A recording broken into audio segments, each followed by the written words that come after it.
Okay, guys, welcome you all to this session. Let's get started.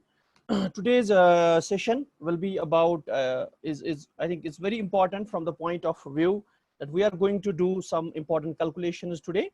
So till now we have been learning more on the formalism side, but today we will see whatever we have learned till now, how we are going to use that formalism to do certain calculations and understand some parts from the quantum some quantum systems, at least some bit of an understanding of these quantum systems. So what is going to be the outline for today? So you will see we are going to have a bit of a discussion about uh, commutators and why they are significant and how important they are in quantum mechanics, and we will also see naturally they have something to do with the non-commutativity. Okay, and which is non-commutativity is an essential feature of the quantum world, of the quantum mechanics. So we're going to explore especially something called a fundamental commutator, which is called the Heisenberg's commutator also.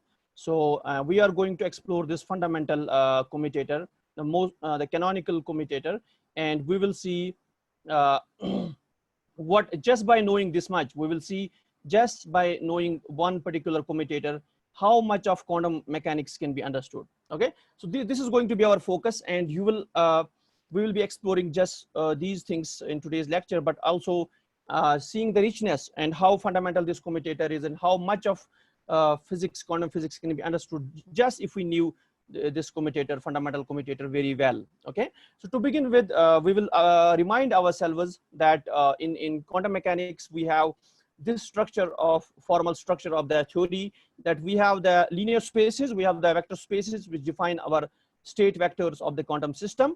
Then for the dynamics part or the physical observables which are there, we need linear operators. Okay, and if you multiply linear operators, and I think because you are going to, it's not just you are going to use you will also need the composition of the linear operators. Let's say I have a linear operator, let me say L1. It's acting on some state, let's say we have a state ket. Okay, many times in quantum mechanics we will be also acting upon the same state with another uh, operator, linear operator. And for this one, we need to define a composition of how do we compose, how do we multiply these linear operators. And that's where the notion of non-commutativity becomes important, because by definition these are linear operators, and linear operators will not always commute, which will mean that if I have L1 acting on L2, it's not going to be always equal to L2 times L1. Okay, so this is called, we say that these two operators do not commute with each other. And this the fact that they are not commuting with each other, the general non-commutativity, and I have already given you one example. There is nothing surprising about non-commutativity itself. Okay, because we see it in a lot of places, and it's present in I would say in classical physics also, it's present in mathematics, it's present everywhere. So the non-commutativity by itself is not important. What is important is, we will call it quantum non-commutativity, because the non-commutativity we have in quantum mechanics arises from a physical origin. There's a physical principle which gives rise to this non-commutativity. It is not just some mathematical property of some operators. It is not just that. It is that non-commutativity of these operators is connected to the physical principle. And I mean, we will get into the details of that as we go along, but we know that Heisenberg's uncertainty principle is the principle which explains why there is non-commutativity and why this whole stuff is happening. So there's a physical origin. This is to be noted that the non-commutativity, like as we know the matrices themselves, like as if we have matrices M1 and M2, we also know that about the matrices, they do not commute with each other. Matrices generally do not commute. So if you multiply two matrices in one order, it's not going to be the same stuff what you get if you multiply their matrices in two different order. So that way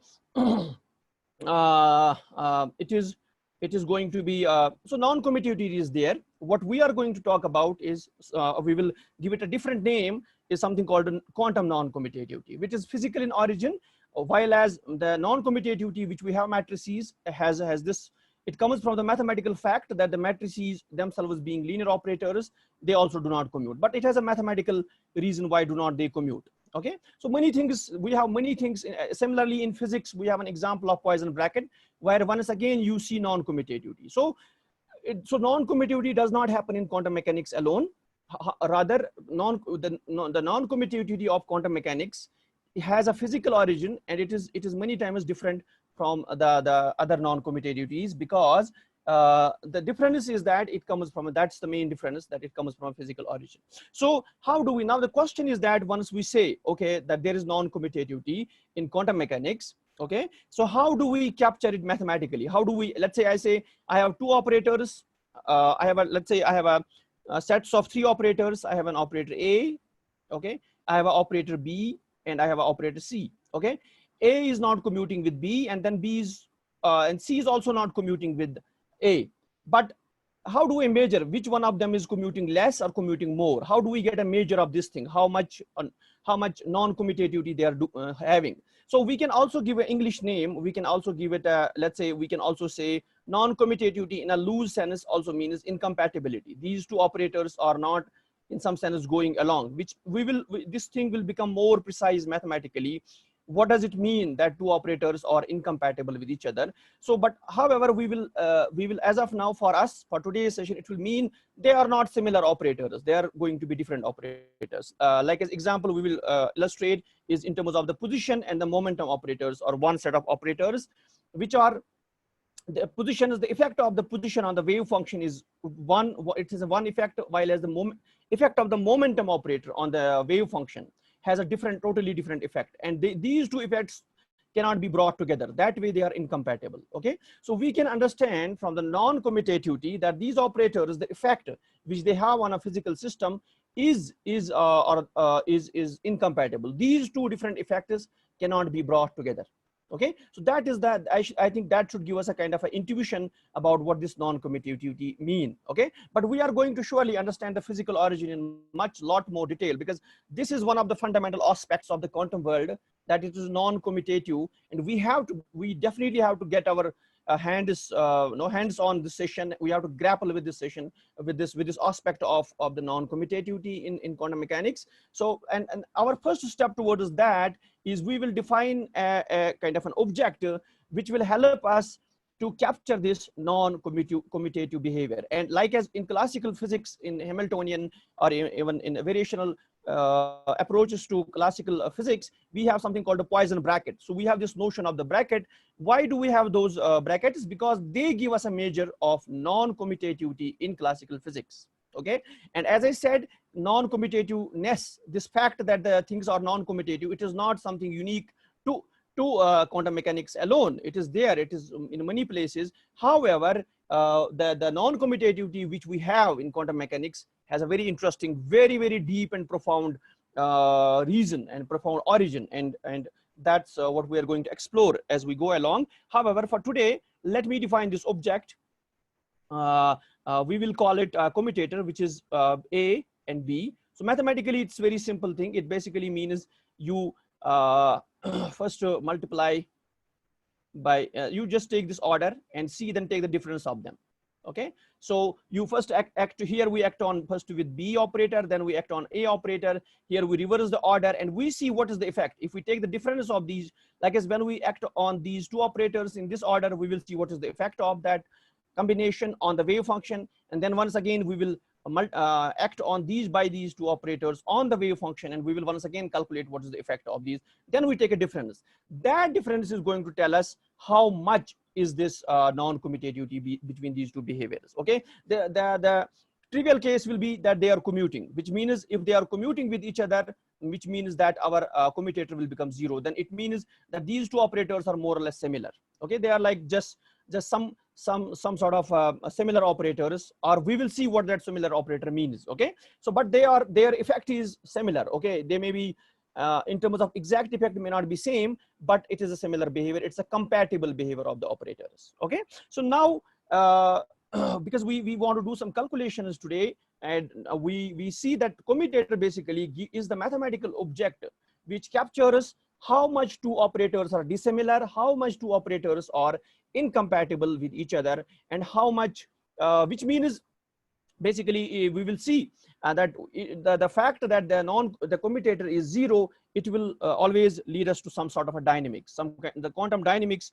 You will see we will use in quantum mechanics, we use lot of commutators, because the commutators are which are related to the quantum dynamics. In some sense, if we have to say that the commutators capture the quantum dynamics, I think it won't be wrong to say that, because some of you would have already seen Heisenberg's equation of motion, like as we have an operator A, okay, and what is the dynamics, how does this operator evolve in time, is basically given by its commutator with a Hamiltonian, okay, because we are just because Hamiltonian gives us time evolution. So if we are just interested in the time evolution of the operator itself, so that's what so the equation, the how it evolves in time, what happens to the operator, what happens to its various things, expectation values and all that, and what is the effect of that operator depends on that commutator. So this is what Heisenberg taught us, that the dynamics, the evolution, time evolution of operators themselves is related to the commutator. So commutators are very, very fundamental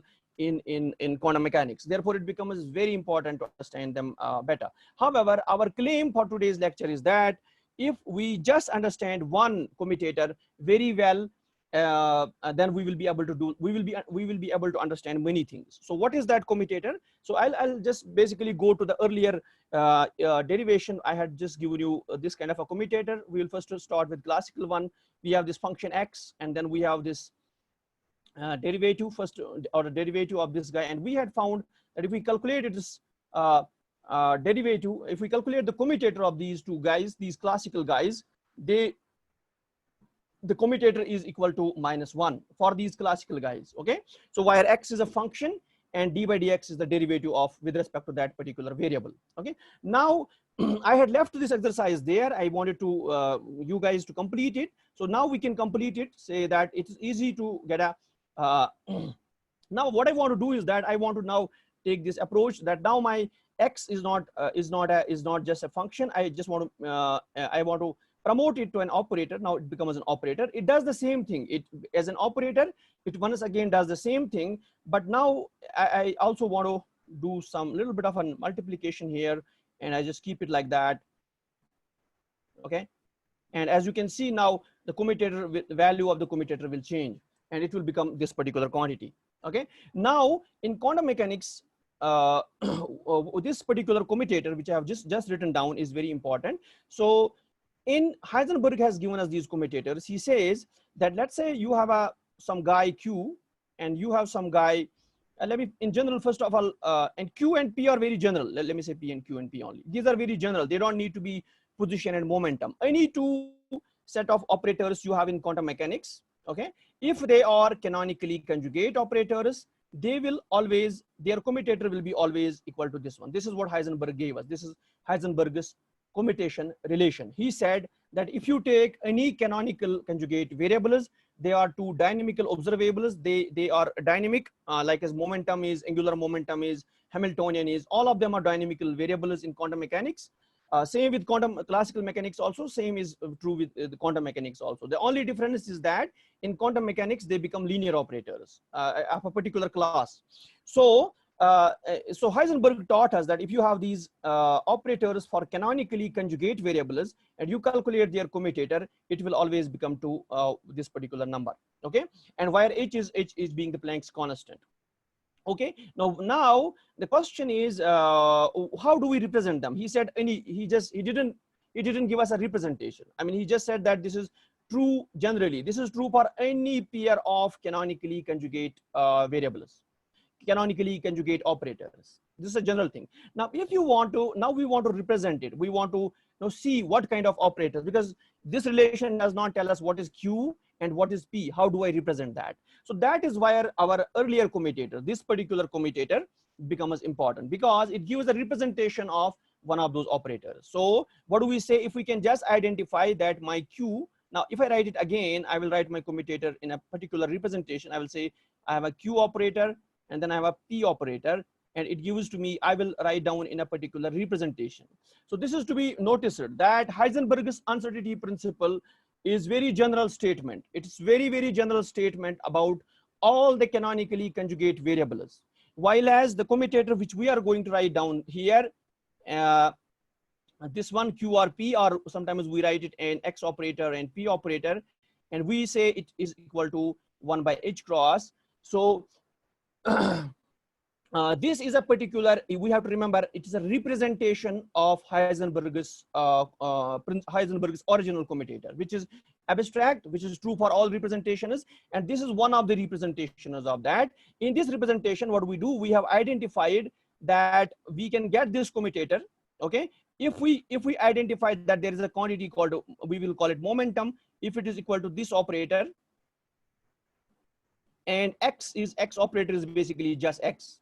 Okay, so what I'm trying to say is, let us take this commutator, okay, this one which we have got from classical one. We started, our journey started from this classical thing.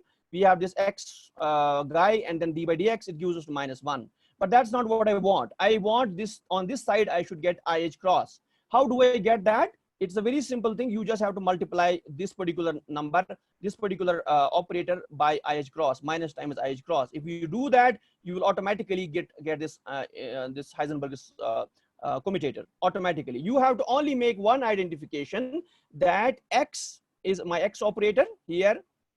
This X over here is our X operator. So this is the X operator, and this this whole thing over here. Let me write it here. This whole guy, basically we have to identify it as a momentum operator. So this becomes momentum. Why does it become momentum? Because Heisenberg tells us that only the canonically conjugate variables will give this fundamental commutator. They only will give us this number when we take a commutator between them. It's only the fundamental, it's only the canonically conjugate variables will lead to this particular number, which is iota. Both of them are very special. Iota is special and Planck's constant is special. So, and therefore, if we know this is a position operator, this is a position function, basically we have promoted it as an operator. It basically does nothing. It just multiplies your function is with X, and then this guy has to be a momentum operator. So what we understand that in quantum mechanics, if we want to represent the momentum operator, one of the representations of the momentum operator is that we can write down a momentum operator Px as minus times IH d by dx, because if we write it this way, then it satisfies the Heisenberg's commutation relation. And the definition of each operator in quantum mechanics comes from the Heisenberg's commutator. Whatever operator you define in quantum mechanics has to satisfy Heisenberg's uncommutated relation, and that is when it becomes quantum. That's when it becomes a quantum operator. That's when it becomes a quantum observable. Otherwise, it doesn't. Let's say you define an operator. It may be a Hermitian operator. It may be a linear operator. It may be satisfying all the properties, but it does not satisfy Heisenberg's commutation relation. Then it is not. It is not a quantum observable. It's not a quantum operator. It's not a quantum observable. I think so. This is clear that how do we get this Heisenberg's canonical commutation relation, which is the following: X and X operator, and then we have momentum operator, and it gives us IH cross.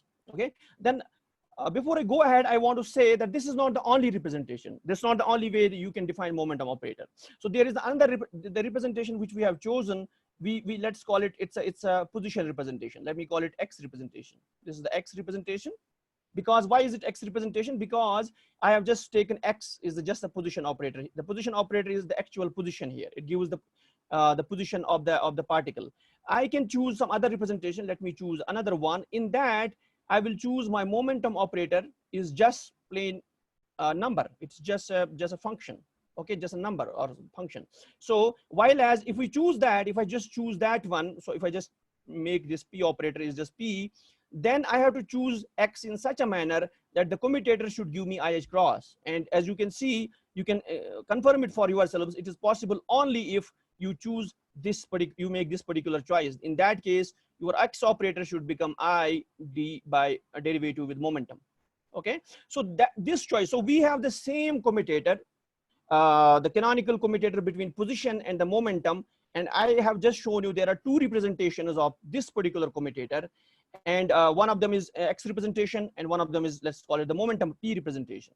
So another is the P representation. Okay, so this is to illustrate that the Heisenberg's commutation relations themselves are the Heisenberg's commutators. Heisenberg's uncertainty principle in the commutation relation form is representation independent. You can choose, you can make it position representation, momentum representation, mixed representation, whatever you want to do, whatever representation you take, but the commutator should not depend. Like as I have changed it here, the representation, I have now made the momentum operator has become now P, and X has to change in such a manner. Whatever you do, whatever changes you do, whatever representation you change, it should not, the commutator itself should not change. Okay, so it is up to us. It is up to us how do we want to do it. That is why many people think momentum operator is always like this. It is not always like this. It is always like this if you are choosing position representation. If you go to the momentum representation, momentum operator has a different representation.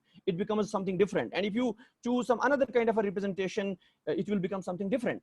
Okay, so therefore this is to be noted that the Heisenberg's uncertainty principle in the form of commutators is a very general statement about the quantum canonical conjugate variables, canonically conjugate observables. It's a statement about them, but it's a very general statement, and it's one of the most profound and fundamental things which we have in quantum mechanics. Okay, so now we will surely, because it's so fundamental, we will surely keep on coming back to this thing, but let's go ahead a little bit and let us see.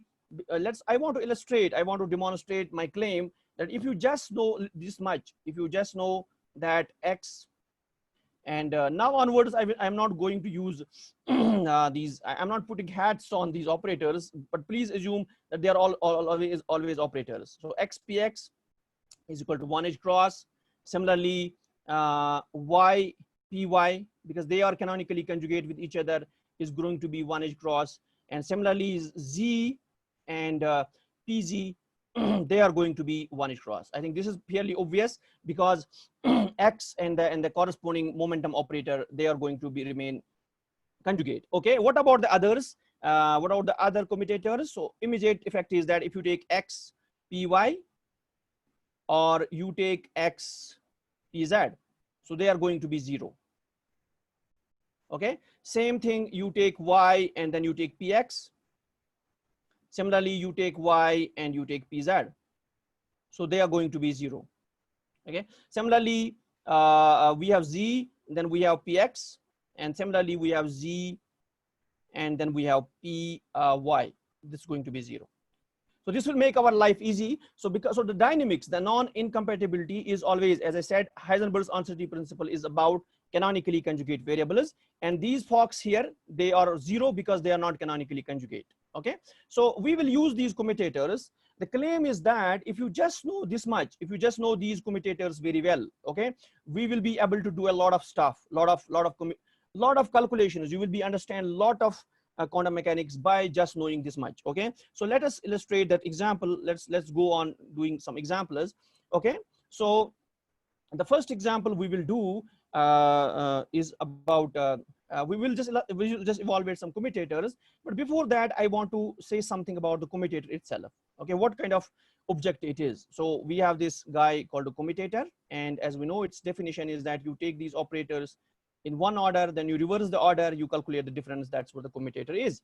Now this commutator it's a very interesting property. Okay, let's say if I have the commutator between A, B, so it will lead to me, if I calculate the commutator between BA, so it's going to reverse the sign. So it's some sort of an antisymmetry property of the commutators. And it's because of this, if you make make B is equal to A, it will vanish basically. Okay, it's because of that antisymmetry.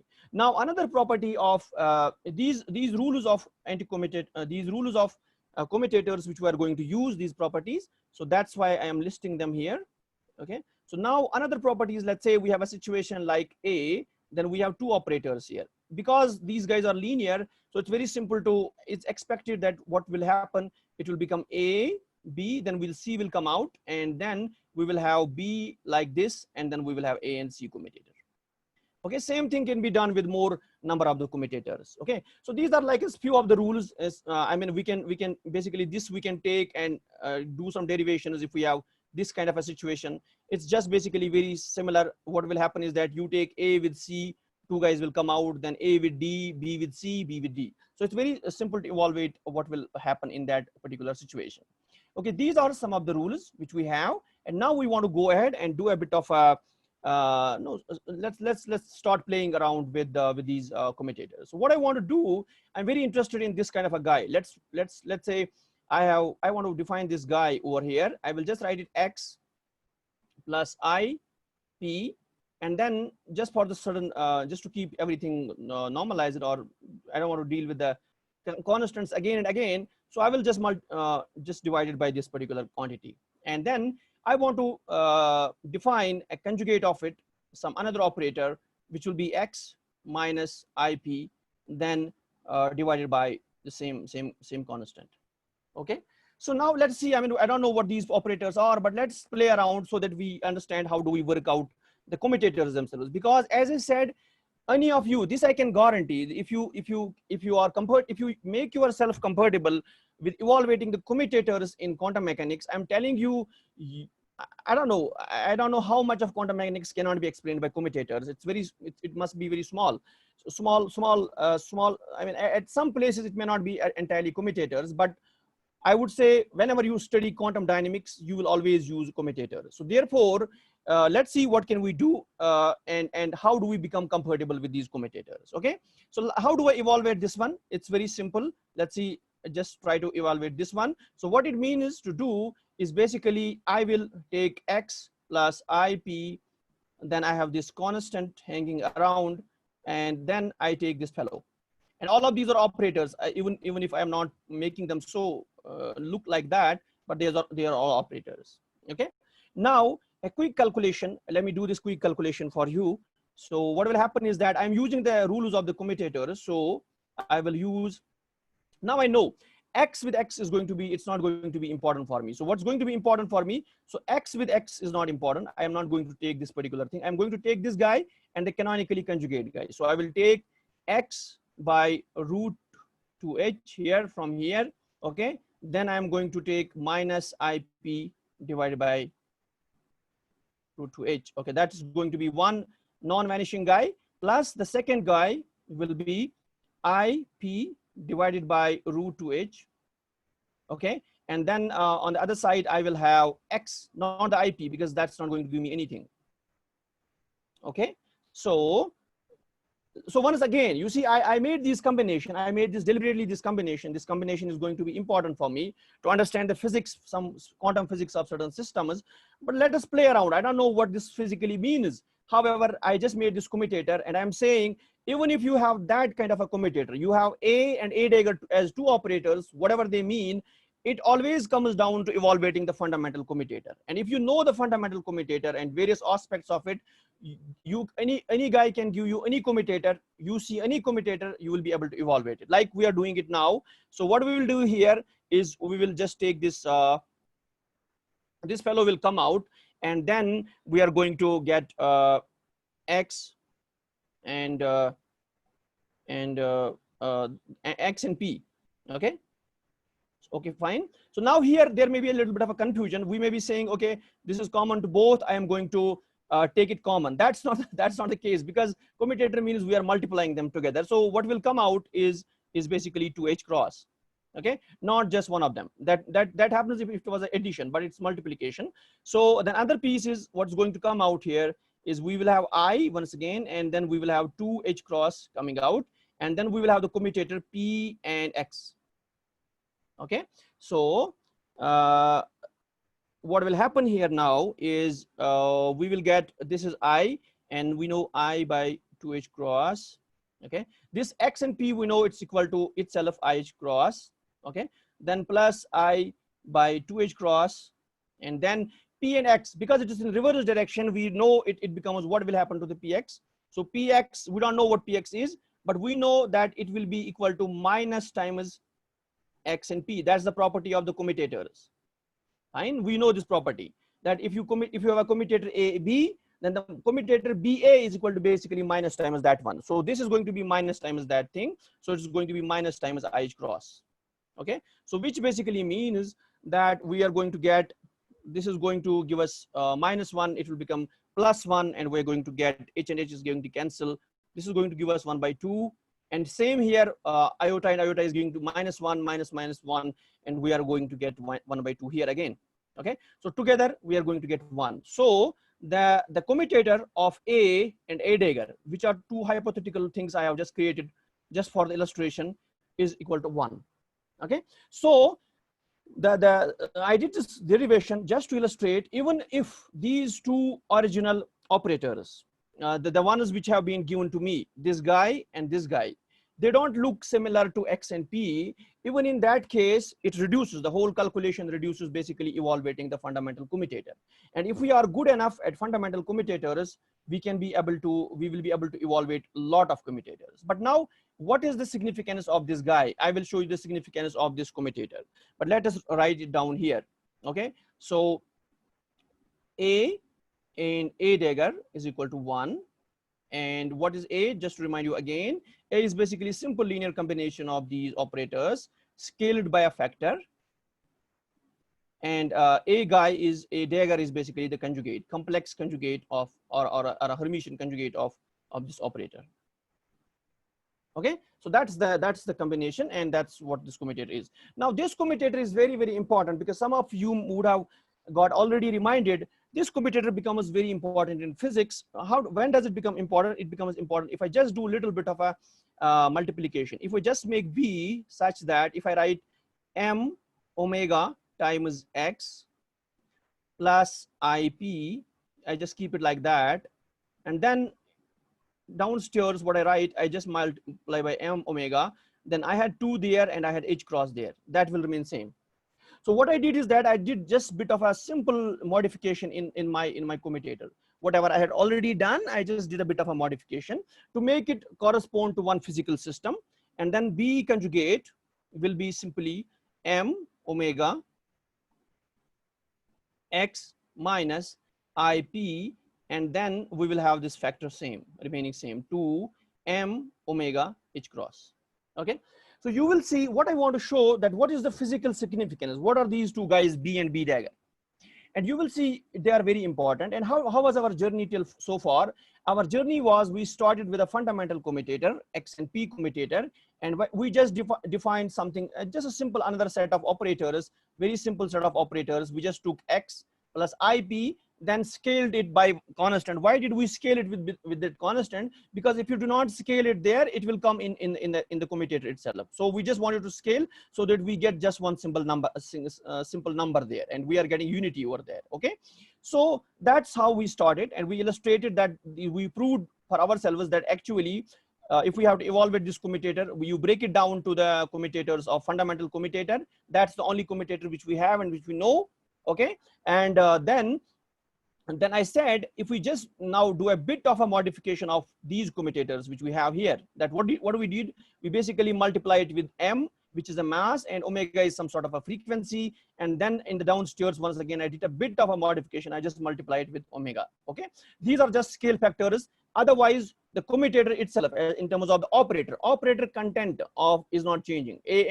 A set of operators and B set of operators is more or less same, with a simple difference in terms of some scaling factors. Okay, so which makes, that's why the physics comes in, because it makes it some dimension full operators, and it has something to do with the dimensions. Okay, now let's go back and let's see what are these guys giving us. Let's say I take now this B dagger guy, and then B I multiply it with B. So which means what I'm going basically doing, m omega x plus minus IP, okay, and divided by 2m omega h cross, it's going to get multiplied by m omega x, okay, x, and then plus IP, okay, and then the same guy who are here. Okay, so quickly we can see, let's try to do a quick exercise here to understand what is the physical significance of these guys. Okay, so we can see it here. What comes out here is 2m omega h cross. We will, inside we will have m square, m omega, m square, omega square, then we will have x square, and then here we will have I think plus, this becomes minus, and then we have plus, so this is p square, And then on top of that, we will have m omega x getting multiplied by IP. Okay, then minus times IP getting multiplied by m omega x. Okay, so these are operators. Please do not misunderstand them. Okay, so this is what we have. Yeah, and now let's do one more step. What we are getting here is 1 by this thing will remain like that. Okay, so what happens here? So we get a sense of something very familiar to us is coming out. Okay, so this is x operator plus you have p square. Okay, then I'll just divide it. I'll just take this piece separately. Okay, and then we will have the next piece is let me write down it here, omega h. Okay, and then you can see what's happening here is we have this combination. If I just take m omega also out, okay, then and in fact iota also, what I'm going to left with is I'm going to have xp minus px.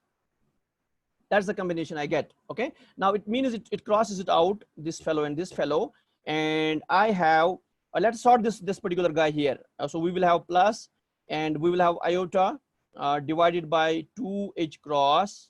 Okay, then xp and px, this is the commutator between x and that particular thing is going to give us one more ih cross. So ih cross and ih cross goes, this gives us -1. So we are left with this whole thing. This whole thing what we had here becomes -1 by 2. This whole thing, okay, whatever we had. So the total now what we get here at the end of it is we have it is equal to 1 by 2 m omega h cross, and then we are having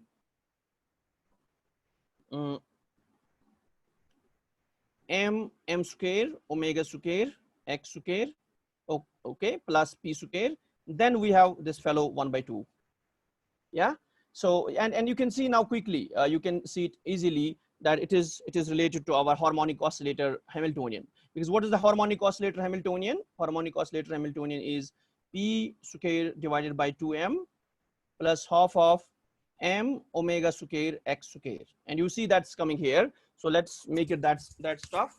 So we will to do that we will basically rewrite it a little bit. So let me keep this omega h here.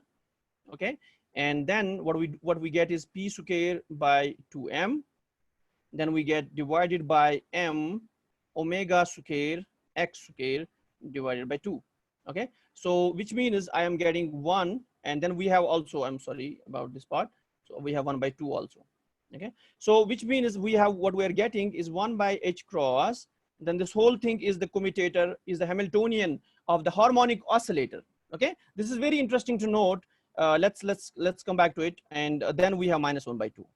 So if I just rearrange these things, if we just rearrange these things, what we will get is we will get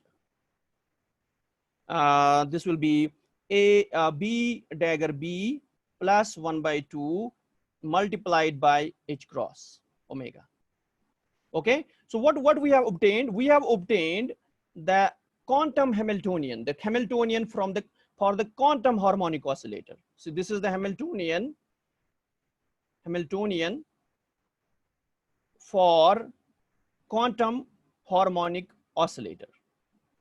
How did I identify that? The harmonic oscillator is a system in which the potential has a particular form, and we know, we just identified that potential is coming over there. So it has that form, it is the harmonic oscillator. So, and if we use classical correspondence also, we know classically what harmonic oscillator Hamiltonian looks like. This is the just quantum version of that, because we are using operators here. Okay, so what we have seen, see, I mean, this is magic is happening here, because we just started with a fundamental commutator, then we made some combination of the operators A and A dagger, and then we just did a little bit of a modification of those A and A dagger operators, and we arrived at we just said, okay, if we just take B dagger and B the multiplication of these two operators. We just take that product object and we'll see what do we get. You see that the quantum harmonic oscillator is related to, is basically, I would say in some sense same, because there is only one difference of the numerical factor.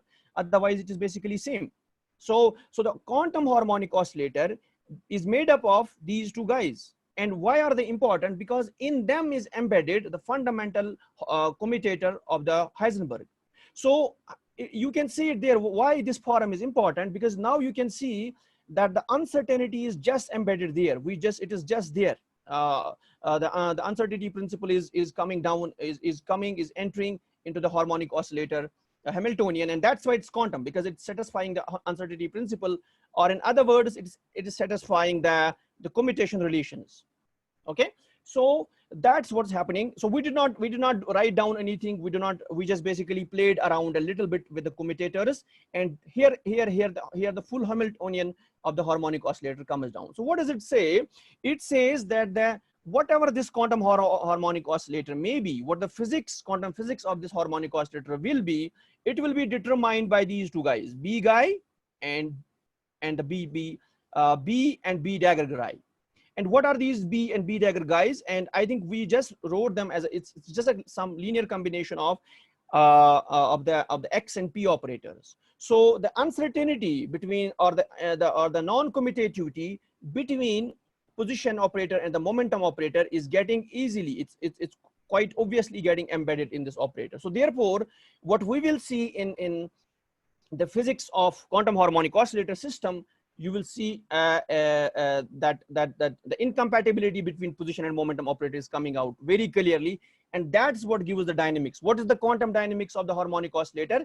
It comes from the fact from the fundamental commutator, from the fact that X and P do not commute, and then for harmonic oscillator, it's not suitable to write them directly into the X and I. You will see it is the X and IP that becomes more important. And I think what I wanted also to say here is the fact that these operators, B plus, B dagger, and B operator, they become, I think I would say, in mathematically, whatever we will come to know about the harmonic oscillator, quantum harmonic, is already encoded in B dagger and B.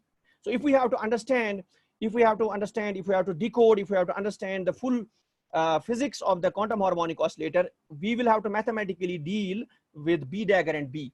Okay, these are the operators which we have to deal, and then we will see. I mean, we are not gone into much details.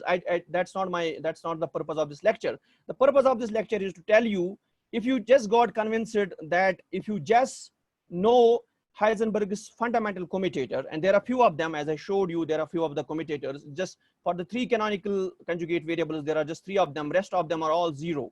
Okay, if you just know just these guys, you will be good enough. You will be able to, and this is one of the aims of our course, that to give you this power, that if you know these, to make you compatible with these commutators.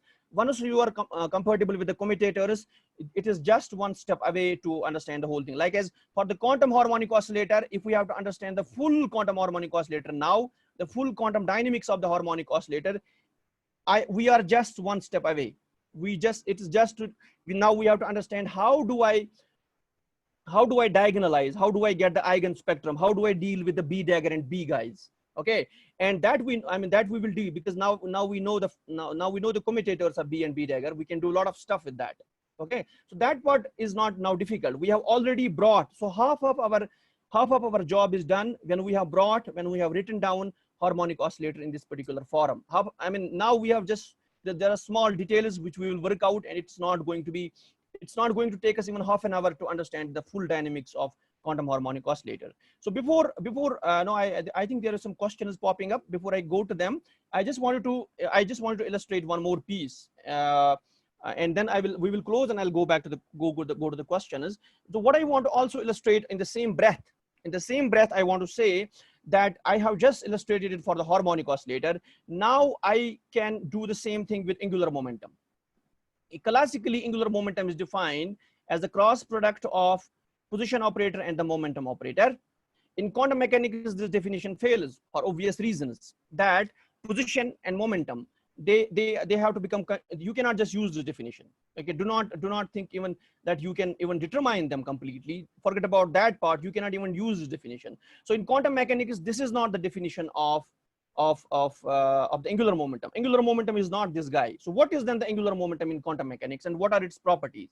My claim is following. First of all, my claim is that if you just know the fundamental commutator X and IP, you are at least going to understand some of, I mean, you are going to understand a lot of, I would say not a lot of, and some physical properties and all the mathematical properties of the angular momentum in quantum mechanics. And what is that? So, and if we have to do that, what we will do, as we know, because this is if I have to write down the L guy fully, so I have to write down basically cross product. So I'll write, this is the unit vector I, J, and K. This is my X, Y, and Z. This is PX, PY, and PZ. Okay, I just want to quickly write down, at least if we don't want to derive, but I want to say that you will understand, you will just, I'm going to show it to you, demonstrate it to you, that if you just know fundamental commutators very well, you are going to understand all the stuff about angular momentum as well, as simply as these, as you become more compatible with the commutators, so simple it will become, the angular momentum algebra will become also very simple. So if I write down this LXP, LX only, so I can see that it should become Y, PZ, and minus Z, PY. And if I write down LY, it should give me Z, PY minus XPY. No, sorry. It should give me, just a minute. Okay, so if I'm going to Z, I am going to do Ly, so Z will get multiplied by PX and X and PZ.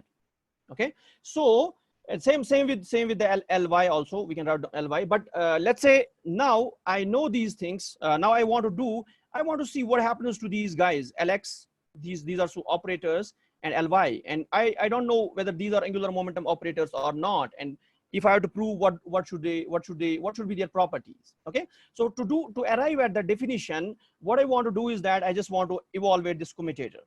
Okay, and I just wanted to just write down here quickly that if what we have to do to evaluate this one, so Y PZ minus Z PY, and then I have Z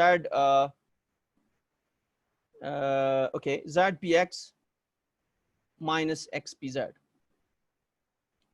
Okay, if I just look at the commutator. So when you look at the commutator, it's not always you have to do that whole boring work of evaluating everything. Just look at it carefully. You will see some of them are already zero.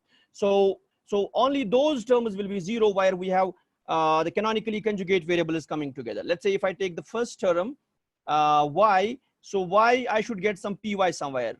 Okay, that's not coming on this side. So I have PZ. So PZ can only be canonically conjugate with Z. So I am getting it here. So what I'll do is that I will take PZ. So it's going to give me non-zero term with this guy. Okay, so this is done. Now let me look at this one. So Y PZ is this is going to give me zero because I have PZ both places. Then I look at this one, Z and PY. So it will either there should be some PZ or there should be some Y. Y is not there, so I have only PZ. So I'll get Z PY, okay, and then I should get X and PZ. Other guys are going to be zero. Okay, so now you see it's very simple now. Now I have kind of broken it down into very simple pieces. Now what I need to do is that I just need to use some properties of the commutators, which I'm going to use. So I'm going to write down PZ and Z, PX is going to come out. Then minus, I will also have Z, and I will have PZ, which means I will have X coming on this side, PY coming on this side. X on coming on this side, and okay, yeah, we can always confirm them. So Y, PZ and PZ, we know that it's basically minus times IH cross. And we have PX, okay? Then here, I think let's make sure we have got everything right here. So what we had done, we have taken this minus sign here, then we took this ZPY, and then we took the XPZ, but XPZ had a minus sign there. So we have to be careful about that part, okay? Which means this should become plus, so it will become plus. So we will have X and ZPZ is equal to 1H cross, and we are getting PY, okay? So, and then what do we get in the end is we get IH cross if I take it outside. So I'm getting Y, X, XPY minus times y px. X py, and let's confirm that what is that guy here. So y is our determinant. So we have to take this one. So x py and y px. Okay, so x py and y px, and so that is giving me I times basically lz. So lx and ly, if you just take the commutator, it gives you this particular relationship. Okay, and this is the definition. If you see in angular momentum in quantum mechanics, the definition of the angular momentum is that they should be the operators which satisfy the Heisenberg's commutation relations. They should satisfy the fundamental commutation relations, and this is one of them. You will see that you will later on, we will give, when we get onto the angular momentum itself in detail, is we'll see this is the definition of the angular momentum. And one thing can be immediately noticed, that you will see it for yourself. Lx and ly is not equal to 0. Ly and lz is not equal to 0. Same thing, lz and lx is not equal to 0. What does that mean? It means the way, I mean, these are the commutators. Like as you have x px, similarly you have these two canonically conjugate variables. So, and it's also to be noted, they become canonically conjugate variables in the sense that, in the sense of the fundamental commutator.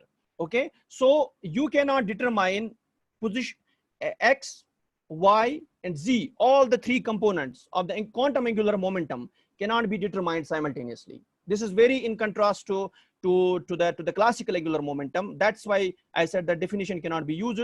The classical angular momentum, you can have all the components together, while as here in the quantum angular momentum, you cannot have all of them together. You cannot know lx component, ly component, lz component of the angular momentum of a quantum system, what we call as quantum angular momentum. You don't have that information. Why not?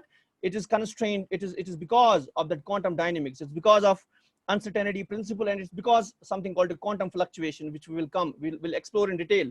Why is it that it is happening?